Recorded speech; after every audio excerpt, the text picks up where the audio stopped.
Jangan sampai kita berusaha untuk menjadi orang lain. Tetaplah jadi dirimu sendiri. Karena Tuhan berjumpa denganmu apa adanya diri, bukan orang lain.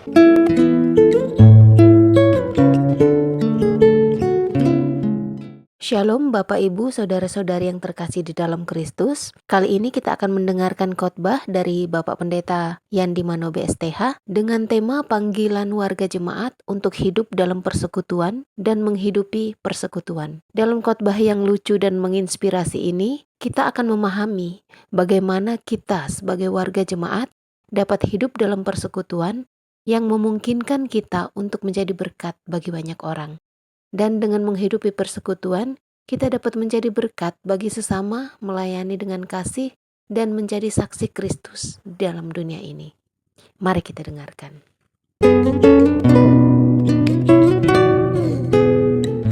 Anak-anak semua, shalom. Bersukacita sekali karena hari ini kita bisa bersama-sama dalam perayaan sukacita ini, dan saya ajak kita semua berdoa untuk pemberitaan firman Tuhan hari ini. Mari kita berdoa. Ya Tuhan Allah, kami mohon kepadamu, kuatkanlah dan teguhkanlah iman kami, supaya waktu di mana kami belajar firman Tuhan, biarlah itu menjadi waktu yang paling baik buat kami. Kami berdoa, Tuhan jauhkan semua penggoda pencobaan, baik di dalam kami, baik di sekitar kami, supaya di dalam nama-Mu kami belajar firman Tuhan. Kami sungguh terbatas dalam kata-kata, tapi kami percaya Roh Kudus-Mu yang tinggal di dalam kami menolong kami, bukan saja untuk mengerti firman Tuhan, tapi lebih dari itu kami dimampukan menjadi pelaku-pelaku firman-Mu.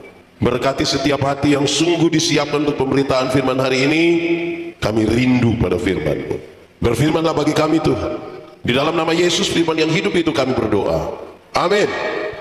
Bapak Ibu Saudara-saudara, di usia yang ke-50 tahun ini, kita punya tema adalah panggilan warga jemaat untuk hidup dalam persekutuan dan menghidupi persekutuan. Sebuah refleksi yang akan kita ambil bersama-sama dari Kisah Para Rasul pasal 2 ayat 41 sampai ayat yang 47. Kisah Rasul pasal 2 ayat 41 sampai ayat yang 47, cara hidup jemaat yang pertama. Orang-orang yang menerima perkataannya itu memberi diri dibaptis, dan pada hari itu jumlah mereka bertambah kira-kira 3.000 jiwa. Mereka bertekun dalam pengajaran rasul-rasul dan dalam persekutuan, dan mereka selalu berkumpul untuk memecahkan roti dan berdoa. Maka ketakutanlah mereka semua. Sedang rasul-rasul itu mengadakan banyak mujizat dan tanda, dan semua orang yang telah menjadi percaya tetap bersatu, dan segala kepunyaan mereka adalah kepunyaan bersama. Dan selalu ada dari mereka yang menjual harta miliknya, lalu membagi-bagikannya pada semua orang sesuai dengan keperluan masing-masing. Dengan bertekun dan dengan sehati mereka berkumpul tiap-tiap hari dalam bait Allah. Mereka memecahkan roti di rumah masing-masing secara bergilir, dan makan bersama-sama dengan gembira dan dengan tulus hati, sambil memuji Allah, dan mereka disukai semua orang. Dan tiap-tiap hari Tuhan menambah jumlah mereka dengan orang yang diselamatkan. Demikian firman Tuhan. Berbahagia setiap orang yang mendengar firman, memelihara dan melakukan dalam hidup setiap hari. Shalom. Kuat sedikit, shalom. Lebih kuat lagi, shalom. Di ulang tahun yang ke-50 saya berkhotbah di banyak acara ulang tahun, dan saya suka mengatakan saudara-saudara begini di awal. Kedewasaan itu ada 3. Ada berapa? 1, dewasa biologis. Dewasa biologis itu waktu itu kita punya berat badan hanya 37, sekarang sudah 73. Itu dewasa biologis. Waktu itu kita pakai celana nomor 27 tidak apa-apa karena perut rata saja. Sekarang perut macam ada 3 begitu, satu di sini, satu di sini. Itu dewasa biologis. Siapapun bisa begitu, makan tidur, cocok ya gemuk. Dan hari ini kita bukan merayakan itu. Kedua, dewasa psikologi. Dewasa psikologi tidak tergantung umur dan berat badan. Umur 40 tahun, tapi kalau Tuhan tersinggung, sedikit-sedikit tersinggung, sedikit-sedikit tersinggung, sedikit-sedikit tersinggung, tersinggung kok sedikit-sedikit. Di Bukit Zaitun ada yang biasa tersinggung. Ada di sini, ada. Kalau dia tersinggung di Kupang, orang Kupang suka bilang begini, badan besar tapi psikologinya ada, dan itu biasa menghancurkan persekutuan. Sedikit-sedikit mau keluar dari persekutuan, mau bikin gereja baru, tidak dewasa lah. Itu refleksi kita. Ketiga, dewasa iman. Dewasa apa? Dewasa iman tidak tergantung berapa lama kita membangun sebuah persekutuan. Dewasa iman tidak tergantung berapa lama kita melayani Tuhan. Dewasa iman tidak tergantung berapa lama kita jadi pendeta atau apa, bukan. Dewasa iman itu kira-kira begini. Ada anak umur 3 tahun, ada mimbar berat 10 kg, Anak umur 3 tahun bisa pikul mimbar yang 10 kilo? Tidak. 17 tahun kemudian dia umur 20 tahun bisa pikul mimbar yang 10 kilo? Ya, itu dewasa iman. Bukan mimbar yang berubah, tapi siapa yang berubah? Kadang-kadang kita terlalu sibuk minta orang lain berubah, tapi tidak rubah diri sendiri. Itu kita persoalan. Orang dewasa iman tidak akan menangis minta untuk beban menjadi ringan, karena dia tahu kalau Tuhan izinkan ada masalah, Tuhan tahu seberapa kuat dia punya bab. Tuhan yang memberi. Saya mau tanya, saudara punya masalah? Tidak usah omong, saya lihat ini muka masalah semua. Masalah ialah kesenjangan antara harapan dan kenyataan. Anak-anak muda harapan menikah umur 28, sekarang 34 ya mas. Tapi soal bukan soal cara kita menangani soal yang biasanya jadi soal. Apalagi kalau kita kumpul orang makin banyak. Jangankan kita bicara tentang 900-an kakak yang ada di GPB Bukit Zaitun. Di dalam rumah yang anak hanya 3 saja kita pusing. 3. Apalagi ada berapa sektor ini? Pusing. Nah kita mau membangun ini persekutuan bersama. Lalu hari ini kita diminta untuk berefleksi dari kisah ini. Kisah di mana mereka menerima Roh Kudus dan sekarang persekutuan itu dibangun. Lalu apa yang terjadi? Itu menjadi bagian refleksi kita. Kita ukur hal-hal yang akan disampaikan menurut teks ini ada dalam persekutuan kita di Bukit Zaitun di usia 50 tahun ini. 1. Mereka adalah jemaat yang bersaksi, sebuah persekutuan yang bersaksi. Yang menarik dari kita saudara-saudara sebagai orang percaya adalah Tuhan panggil kita hanya untuk jadi saksi, tidak untuk jadi pengacara, apalagi hakim, supaya semua orang salah kita benar sendiri. Tidak ada begitu. Tuhan panggil kita untuk jadi apa? Saksi. Saksi itu apa? Melihat, mengalami, merasakan, kemudian mengatakan kepada orang lain. Itu saksi. Melihat, mengalami, merasakan, baru mengatakan. Pak Pendeta, saya ini tidak pernah mengalami sesuatu dengan Tuhan. Omong kosong. Hanya orang sombong yang mengatakan tidak punya pengalaman dengan Tuhan. Saudara bisa bangun tidur di pagi hari saja, itu pengalamanmu dengan Tuhan. Saudara bayangkan kalau tadi malam Tuhan kemana begitu, terus tadi pagi lupa kasih bangun kita. Kira-kira hari ini siapa kubur siapa? Iya kan? Jadi hanya orang sombong yang bilang tidak punya pengalaman dengan Tuhan. Tetapi saudara-saudara, hati-hati dengan saksi. Kenapa? Kalau Anda ingin bersaksi, kalau saudara ingin bersaksi sebagai orang-orang yang diselamatkan dan sebagai sebuah persekutuan, dia punya teori ringan. Bersaksilah begini, 95% bicaralah tentang Tuhan, tinggal 5% silakan bicara tentang dirimu. Supaya orang ingat Tuhan, lupa dirimu.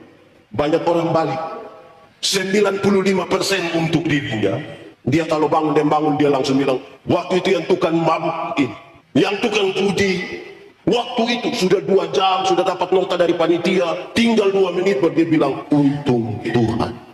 Menurut saudara orang ingat siapa? Ingat dia atau ingat Tuhan? Ingat dia, lupa Tuhan. Lama-lama satu saat dia berdiri di depan, orang-orang korek bilang, jangan lihat begitu, itu pencuri itu. Karena lebih banyak dia cerita tentang. Kalau saudara ini bersaksi, katakan ringan-ringan saja. Masa lalu saya buruk, karena buruk saudara tidak bisa dengar. Mau dengar yang buruk-buruk supaya kenapa? Yang saya ingat adalah Tuhan kerjakan 1, 2, 3. Sekarang hidup saya seperti ini dan nama Tuhan dipermuliakan. Itu cukup. Sekali lagi kita semua dipanggil jadi saksi, bukan pengacara. Saudara tidak usah bela Tuhan, tidak usah. Tuhan terlalu kuat untuk membela dirinya sendiri. Justru kita yang butuh Tuhan membela kita. Ada banyak orang Kristen ingin bela Tuhan seolah-olah Tuhan tidak kuat. Separuh bukan saja pembela, separuh jadi hakim. Jadi semua orang salah. Celakalah. Semua celaka, lalu siapa yang selamat ini? Refleksi awal kita saya taruh di situ. Ini persekutuan yang bersaksi. Walaupun saudara-saudara di acara-acara KPI begini, terus kemudian ada yang bilang begini, ada yang mau bersaksi? Saudara-saudara, Tuhan ini berikan kepada kita karunia-karunia. Karunia-karunia itu dibagi dalam 2. Satu karunia-karunia motivasi, menyanyi, mengajar, berkhotbah, mendampingi orang. Yang kedua karunia-karunia manifestasi, berbahasa roh, menerjemahkan bahasa roh, sembuhkan orang. Dua-dua ini tidak soal, kan sama-sama untuk memperlengkapi jemaat, bertumbuh dan seterusnya. Dia punya soal adalah saudara-saudara, banyak orang tidak pakai karunia itu untuk bersaksi. Saya senang karena saya lihat di tata ibadah ini ada banyak menyanyi, itu baik. Ada waktu di mana ketika kita beribadah dari mimbar pendeta tanya, ada paduan suara, solo, vokal group, tetapi kalau bilang ketua sinode GPIB dan gubernur Sulawesi Selatan akan beribadah bersama-sama di GPIB Bukit Zaitun Makassar, itu solo juga dia, duet dia, trio dia, vokal group. Itu namanya karunia makam puji itu. Di GPIB sini ada yang karunia begitu? Ada kok tidak? Dia laki-laki atau perempuan? Yang saudara-saudara bersaksi lah. Oh tidak ada, tepuk tangan dulu buat ini teman buat aku. Ini persekutuan yang bersaksi. Bersaksi dengan biar orang ingat Tuhan saja, lupa kita. Ini kan para saksi, melihat, mengalami, merasakan, dan kemudian mengatakan kepada orang lain. Ada satu waktu saya melayani kira-kira 5 tahun di Pulau Sabu, pulau bagian selatan di NTT. Saya mau bawa pemuda ke Pulau Dana. Pulau Dana itu pulau yang tidak punya penghuni. Kami tidak jadi jalan juga. Tapi ada satu dua nelayan datang bilang kepada saya begini, pendeta, di Pulau Dana itu kalau kita tidur di pinggir pantai, sadar kita sudah di tengah laut. Hampir saya bilang, jadi saya harus bilang, wow. Tapi saya lihat dia terlalu semangat itu. Kalau kita tidur di pinggir pantai, sadar kita di tengah laut. Kok? Iya, pernah pergi ke sana? Tidak. Bagaimana orang bisa percaya kepada kesaksianmu kalau engkau sendiri tidak pernah mengalami sesuatu dengan Tuhan? Amin. Itu refleksi kita. Karena mereka mengalami banyak-banyak ini, kemudian mereka bentuk sebuah persekutuan yang begini. Itu di atas dasar Roh Kudus yang luar biasa. Itu satu contoh. Mereka adalah persekutuan yang bersatu. Tapi yang kedua ini menarik. Teks tadi menggambarkan dengan baik. Mereka itu adalah persekutuan yang belajar. Persekutuan yang rasul-rasul mengajar dan mereka mendengarkan dengan baik pengajaran itu supaya mereka jangan salah dalam membangun sebuah persekutuan. Hafal, ikut saya. Belajar ialah perubahan tingkah laku dari tidak tahu menjadi tahu, dari tidak bisa menjadi bisa. Saya ulangi, belajar ialah perubahan tingkah laku dari tidak tahu menjadi tahu, dari tidak bisa menjadi bisa. Kenapa itu penting? Kadang-kadang kita tidak mau belajar. Saya tidak tahu di GPIB, di gereja kami kadang-kadang untuk memperlengkapi majelis jemaat akan ada pelatihan homiletika. Orang bilang begini, mau pelatihan apa? Begini-begini 4 periode majelis ini. Di GPIB ada juga begitu. Kalau begitu kita sama. Sombong sekali tidak mau belajar itu. Jemaah. Pintar itu selalu ada batas. Pintar itu terbatas.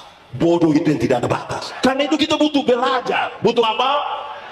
Hafal ulang. Belajar ialah perubahan tingkah laku. Dari tidak tahu menjadi tahu. Dari tidak bisa menjadi bisa. Tapi belajar itu bertingkat-tingkat. Dia ada 4 tingkat. Supaya kita ukur kita sudah belajar sampai mana dalam refleksi kita di 50 tahun. Belajar ada berapa tingkat? 1. Belajar untuk tahu. Belajar untuk, saudara bisa punya sumber belajar dari guru, dari Google, dari manapun, silakan saudara belajar dan tahu banyak sekali informasi, silakan tahu. Ini baik. Belajar untuk tahu itu baik, tapi dia di tingkat paling dasar. Ada banyak orang sudah tahu banyak, tapi itu baru di tingkat dasar. Tingkat 2, belajar untuk tahu dan melakukan.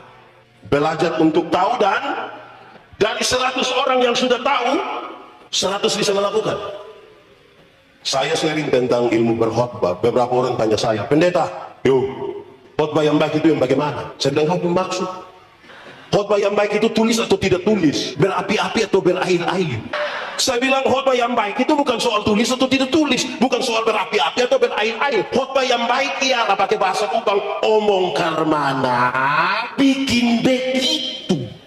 Jangan omong lain. Oh tahu juga.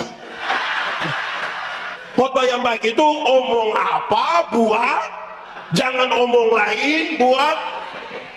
Ada orang yang lebih parah, bukan sekedar omong lain buat lain, ada yang malah pikir lain, omong lain, buat lain, hasilnya kelainan.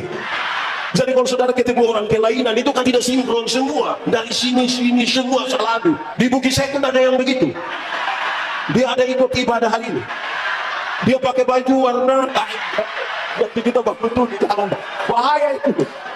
Dan saudara-saudara, belajar itu jangan sekedar untuk tahu dan melakukan. Saudara bayangkan kalau dia di sini ada yang mahasiswa kan, sarjana pertanian, wih mantap tuh, pakai syukuran wisuda lagi, tapi tidak bisa tanam tomat. Nah, kalau tahu harus lakukan. Aduh kan, sarjana peternakan, tapi tidak bisa kasih kawin babi bagaimana? Sarjana olahraga, kakak coba salto, Itu tingkat 2. Tahu dan dia naik lagi tingkat 3. Belajar untuk tahu, untuk bisa melakukan, tetapi bisa hidup dengan orang lain. Ada banyak orang sudah tahu tidak mau lagi hidup dengan orang lain. Dia hanya dengan kelompoknya dan mengeklusifkan diri betul-betul. Kenapa saudara bilang iya ini? Memangnya di Bukit Zaitun ini ada? Ada betul. Itu yang faham apa dong itu? Kadang-kadang kita tahu sesuatu, saudara, kita hanya untuk diri kita sendiri. Padahal kalau saudara baca dari teks tadi, mereka itu berbagi betul. Nanti saya bicara lebih tegas di waktu mereka berbagi. Tapi ini serius bagi kita. Kalau belajar sudah tahu, jangan lupa orang lain, kan kita satu tubuh ini. Bisa hidup dengan orang lain. Jangan bikin diri inti. Iya, bikin cadangan saja lah. Yang paling tinggi, saudara, yang paling tinggi adalah belajar untuk tahu, untuk bisa melakukan, untuk bisa hidup dengan orang lain, tetapi tetap menjadi diri sendiri. Itu yang paling penting. Saudara boleh berjumpa dengan siapapun, silakan. Yang timur bisa ketemu dengan mana, Manado, Toraja, Batak, Jawa, ketemu saja. Tapi saudara tidak boleh kehilangan identitas diri. Supaya kita menjaga baik-baik, kenal kita sendiri. Orang yang tidak kenal diri, dia tidak tahu apa yang Tuhan taruh pada dirinya untuk dieksplor menjadi berkat bagi orang. Kadang-kadang kita ini tidak terima. Hari ini saya lihat saudara-saudara banyak yang pakai motif-motif daerah ini. Saya mau tanya dulu, motif-motif daerah kita ini mahal atau murah? Lebih mahal motif daerah atau celana jeans? Lebih mahal mana? Motif daerah tuh. Tapi berapa banyak anak muda yang suka pakai motif daerah? Kalau ada yang pakai motif daerah begitu, orang tua punya cara puji dia tuh mengerikan. Cantik saya, cantik. Ini macam tante-tante dulu. Jadi dia rasa tidak percaya diri. Tapi kalau dia pakai celana jeans yang robek-robek itu macam berprestasi sekali. Makin ke Korea sepertinya makin. Tidak usah kehilangan kita punya diri. Tuhan tidak pernah salah. Amin. Jemaat, di sini tidak ada jemaat. Jemaat, ada dua kata dalam bahasa Indonesia, benar dan betul. Benar dan betul sama kok beda? Beda kok sama? Sama kok beda? Beda kok sama? Sama kok beda? Sama. Benar bisa berarti betul, betul bisa berarti benar. Tapi dua kata yang sama ini, kalau sama-sama diberi awalan ke dan akhiran an, benar akan jadi kebenar. Betul akan jadi masih sama artinya? Tidak, beda. Kebetulan lain, kebenaran lain. Sekarang saya mau tanya, kalau hari ini kita ada dalam ibadah di sini, kebenaran atau kebetulan? Kebenaran. Sekira memang kebetulan tidak ini kebenaran. Kalau Tuhan Yesus mati bagi kita, menyelamatkan kita, kebenaran atau kebetulan? Kalau kita masih hidup hingga hari ini, kebenaran atau kebetulan? Untuk Tuhan itu kebenaran semua. Saya geser sedikit. Kalau kita kulit hitam, kebenaran atau kebetulan? Kalau kita kulit hitam termasuk kebenaran atau kebetulan? Yang di atas, kebenaran atau kebetulan? Saya lihat saudara mulai ragu-ragu. Saudara lihat, kenapa saya bicara ini? Kalau saudara ikuti semua iklan kecantikan kulit di televisi, seluruh iklan kecantikan kulit di televisi hari ini mengarahkan kita untuk ambil kesimpulan seolah-olah kalau orang kulit putih itu lebih baik dari kulit hitam. Akhirnya setiap kali yang kulit putih berdiri di depan, yang kulit hitam itu macam gelisah bagaimana itu. Padahal ada lagu dulu bilang, biarlah yang hitam, jangan harapkan, mau pakai oker juga tidak bisa. Saudara pakai pemutih, maaf, di wajah saja, leher ke bawah gelap lagi, saudara akan makin gelis.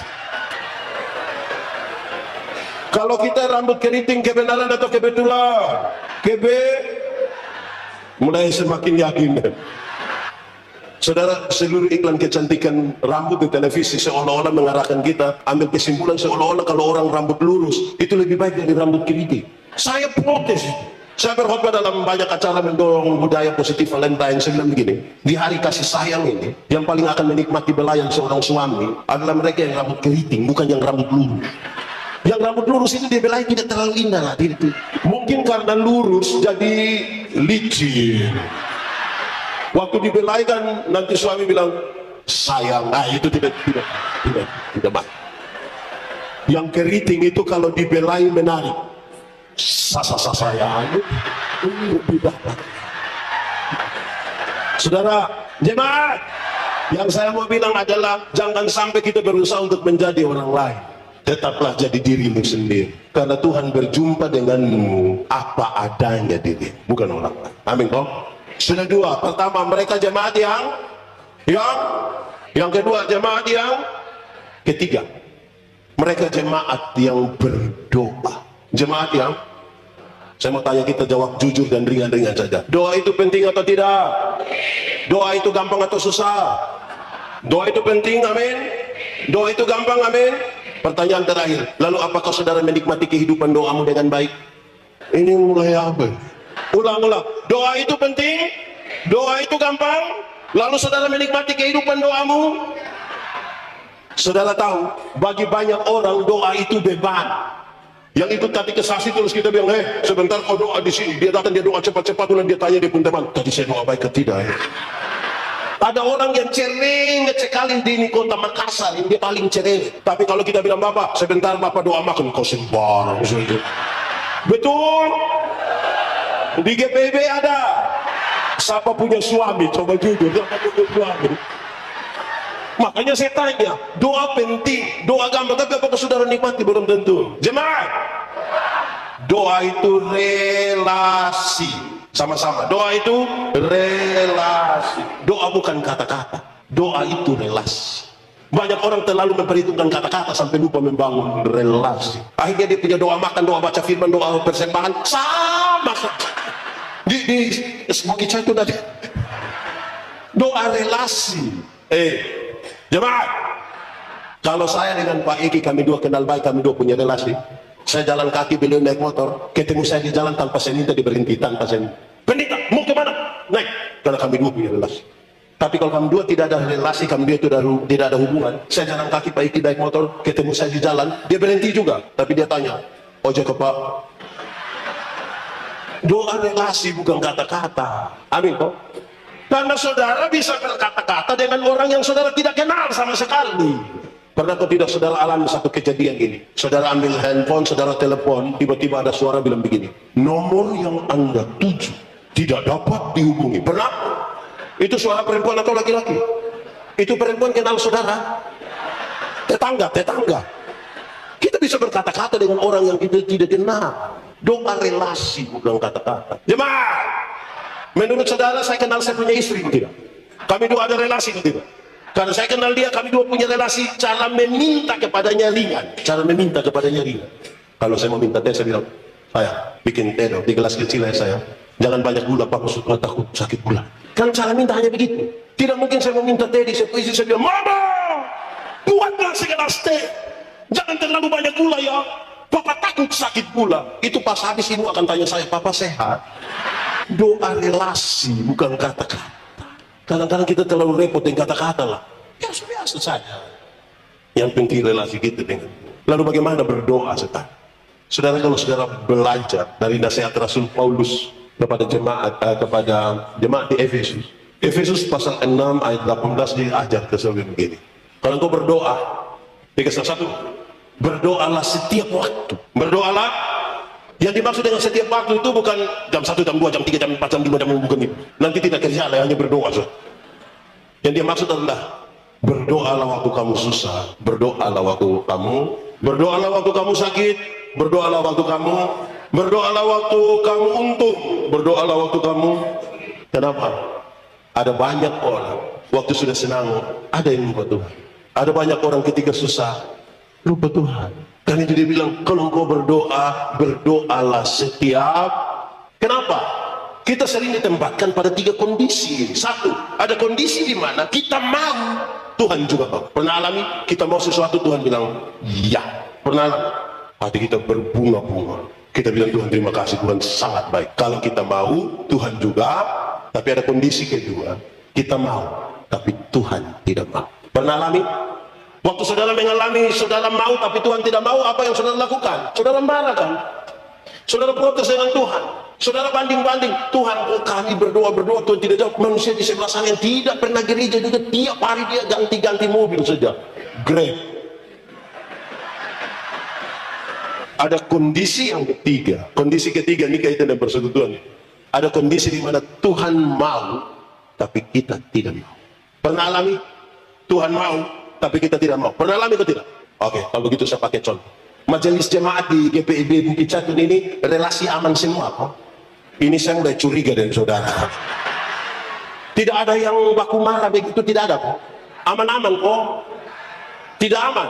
Nah, waktu dua orang tidak aman itu Tuhan bilang, hehehe, ampuni dia, terima dia, ampuni dia, terima dia. Yang Tuhan mau kan?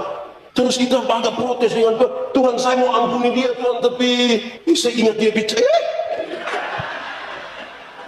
Tuhan mau, tapi kita, saudara bayangkan, saudara ini, misalnya relasi antar majelis guru, kan saudara pakai peraturan terlalu banyak. Iya, saya tugas tapi saya tidak dengan dia, saya sendiri sih. Bayangkan, ampuni, saudara, pengampunan dan pendamaian itu satu paket. Pengampunan, pendamaian itu satu paket. Ada banyak orang mau mengampuni tapi tidak mau berdamai.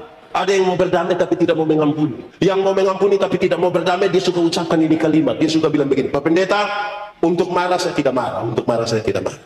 Dia mau datang pun silahkan dia datang. Tapi untuk saya pergi ke dia maaf. Pernah dengar itu kalimat? Pernah dengar itu kalimat? Atau sendiri omong? Itu dia mau mengampuni tapi tidak mau berdamai. Ada kondisi, atau yang kedua, mau berdamai tapi tidak mau mengampuni. Orang yang mau berdamai tapi tidak mau mengampuni itu biasa terjadi di anak-anak kecil. Anak-anak kecil itu kalau mereka main kelereng terus berkelahi, dia punya papa datang, damai. Nah kita kalau berdamai kan pakai jabat tangan kan, ayo damai. Itu dia punya cara sorong tangan tuh. Kami di NTT itu kan pakai cium hidung, ayo cium. Ini yang kau punya saudara, kalau yang kau susah bukan kelereng yang bantu, saudara yang bantu, cium. Itu dia punya cara cium. Itu berdamai macam apa itu? Di GPIB sini ada yang mereka sebenarnya ada baku marah tapi di hadapan orang kira-kira kayak baik-baik saja. Aduh ibu, penuh tipu itu. Di sini ada begitu. Ada betul. Dia majelis atau jemaah. Berdoalah setiap waktu. Yang kedua, berdoalah dalam roh. Berdoa dalam roh itu bukan berdoa pakai bahasa roh. Yang dimaksud dengan berdoa dalam roh adalah berdoalah dalam kesatuanmu dengan Roh Kudus. Kenapa harus dengan Roh Kudus? Tuhan yang kita sembah itu Tuhan yang kudus. Yang kudus itu tidak dapat bersatu dengan tidak kudus. Yang terang itu tidak dapat bersatu dengan yang gelap. Tanggalkanlah kasutmu sebab tempat di mana engkau berdiri itu kudus. Karena itu banyak orang mau datang kepada Tuhan yang kudus tapi tidak menjaga kekudusan dirinya. Tidak bisa. Jaga kekudusan Tuhan itu bersatu dengan yang kudus. Saudara, saya sampaikan begini, Roma 8 ayat 28, banyak orang suka kutip teks itu. Allah turut bekerja untuk mendatangkan. Tapi sebelum ayat 28 ada ayat 26, 27 yang kira-kira dia kasih tahu begini. Roh yang tadi kita bersatu dengan dia. Roh berdoa untuk hal-hal yang tidak terkatakan. 5 menit ke depan kita tidak tahu kita punya hidup seperti apa. Dan ketika kita ada dalam masalah, kita tidak tahu jalan keluar terbaik apa bagi kita. Itu roh ya. Kalau orang bisa paham terhadap dua hal ini dalam kesatuan dengan Roh Kudus, bahwa Roh Kudus yang tahu masa depannya seperti apa dan jalan keluar terbaik dalam hidupnya seperti apa, baru dia boleh katakan ternyata Allah turut bekerja untuk mendatangkan kebaikan. Makanya nasihatnya bilang berdoa dalam roh. Satu tadi apa? Berdoa apa? Yang satu tadi berdoa setiap waktu. Kedua, berdoa dalam roh. Ketiga, berdoalah dan berjaga-jaga. Berdoa berjaga-jaga itu artinya begini. Yang bagian kita laksanakan dengan maksimal. Selebihnya bagian Tuhan. Saya pakai contoh saja. Ada yang punya kios atau toko di rumah, ada kok? Ada? Oke. Setelah dengar khotbah ini, coba pulang ibu bilang kepada anak-anak, bilang, anak-anak, sebentar malam, waktu untuk tidur, kamu tidur saja, tidak usah tutup kios. Terus anak-anak bilang, mama kenapa begitu? Oh, kita sudah berdoa. Menurut saudara besok gula masih ada, beras masih ada. Yang bagian kita maksimalkan, selebihnya itu Tuhan punya bagian. Amin. Jemaah, ora et labora artinya, oh itu dia punya nilai hanya 75. Kalau orang itu labora, saudara hanya bilang berdoa dan bekerja 75. Mau yang 100? Yang 100 itu saudara, orang itu labora artinya berdoa dan bekerja keras.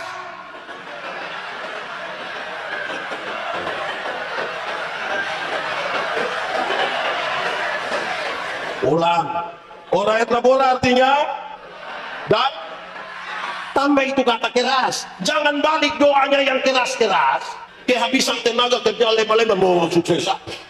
Amin. Orang labora begitu.